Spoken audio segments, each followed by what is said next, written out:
તો મહેસાણાના શેઢાવી ગામે આવેલ જર્જરિત પ્રાથમિક શાળામાં અભ્યાસ કરવા મજબૂર બન્યા છે નાના ભૂલકાઓ। જૂની શેઢાવીની પ્રાથમિક શાળામાં ધોરણ 1 થી 8ના અંદાજિત 208 જેટલા બાળકો અભ્યાસ કરે છે, પરંતુ જર્જરિત શાળાઓના ઓરડાઓ માસૂમ બાળકો એમાં ભણવા મજબૂર બન્યા છે। જર્જરિત શાળાની સ્થિતિને લઈને ઉચ્ચ કક્ષાએ અનેક રજૂઆત કરવામાં આવી, તેમ છતાં આજ દિન સુધી નવા ઓરડાઓની મંજૂરી આપવામાં નથી આવી। જિલ્લા શિક્ષણ અધિકારી દ્વારા શેઢાવી ગામની પ્રાથમિક શાળાની મુલાકાત લેવામાં આવી, ઓરડા મંજૂર કરવા ઉચ્ચ કક્ષાએ રજૂઆત કરવા ખાતરી આપી છે।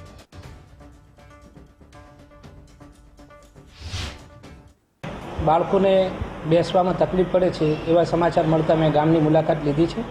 અહીં 5 ઓરડા આપણે ડેમેજ આપેલા છે અને 3 ઓરડા સારી હાલતમાં છે, એટલે શાળાની પાળી પદ્ધતિ કરી અને બાળકોને કોઈ પણ પ્રકારની મુશ્કેલી ના પડે અને બાળકોના અભ્યાસમાં વિઘ્ન ના પડે એ રીતે આપણે શાળાને ચાલુ રાખીશું અને સાથે સાથે આપણે આ બાબતે નવા રૂમ મંજૂર કરવા માટે પણ સરકારમાં દરખાસ્ત કરેલી જ છે। જિલ્લાની જૂની શેઢાવી પ્રાથમિક શાળામાં વરસાદના કારણે બાળકોનો જે અભ્યાસ જે છે ખાસ બગડી રહ્યો છે। આપ જોઈ શકો છો કે આ એક વર્ગખંડ છે જ્યાં વચ્ચે પાણી પડતું હોવાના કારણે કોર્ડન કરી અને બાળકો બેસવા માટે ખાસ મજબૂર બન્યા છે। વાત કરીએ તો 66 વર્ષ જૂની એટલે કે ગાયકવાડ સરકાર વખતની કહી શકાય એ વખતની જૂની પ્રણાલી પ્રમાણે જે માટીમાંથી જે કહી શકાય સમગ્ર બાંધકામ આ શાળાનું કરવામાં આવ્યું હતું, એટલે 66 વર્ષ જૂની આ શાળા છે, એટલે જર્જરિત બની હોય થઈ હોય એ એક સામાન્ય બાબત છે।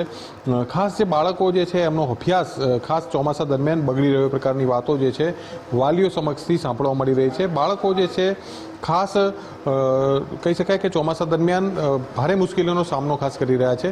ધોરણ 1 થી 8ના વર્ગો ચાલુ, 1 થી 5ના ટોટલી રૂમો ડેમેજ સર્ટી તાલુકામાંથી એમને મળી ગયેલું છે સર્ટી, પણ ઉતારી પાડવાની કોઈ મંજૂરી મળેલ નથી।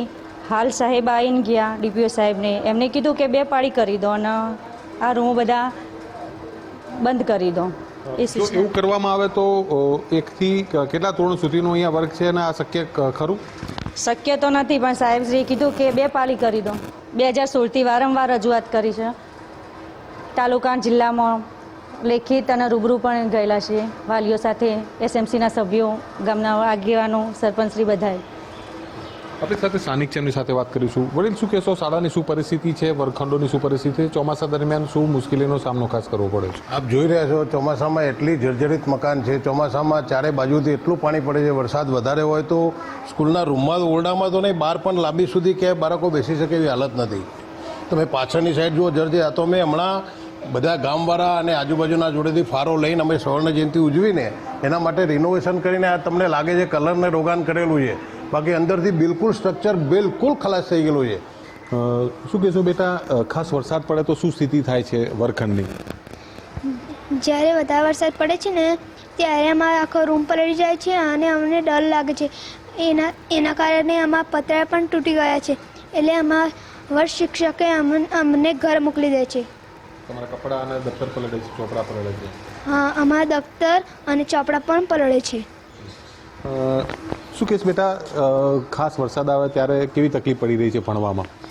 જ્યારે વરસાદ આવે ત્યારે ભણવાના દિક્કત પડે છે, જ્યારે વરસાદ આવે ત્યારે ચોપડા પલળી જાય છે, પછી ભણવામાં દિક્કત પડે છે, એટલે બેન અમને ઘરે મોકલી દે છે। 1 વર્ષ પહેલાં આ જે શાળાને કહી શકાય કે એક સર્ટિફિકેટ મળ્યું છે કે જે જર્જરિત હોય છે, જેના કારણે આપવામાં આવતું હોય છે, પરંતુ હજુ સુધી એનો કોઈ યોગ્ય નિકાલ નહીં આવતા જે વાલીઓ જે છે એમાં ભારોભાર રોષ જોવા મળી રહ્યો છે। ત્વરિત કહી શકાય કે આનું જે યોગ્ય નિરાકરણ આવે અને નવા વર્ગખંડો બનાવવામાં આવે તેવી માગ પણ કરી રહ્યા છે। મુકેશ જોશી, ગુજરાત ફર્સ્ટ, મહેસાણા।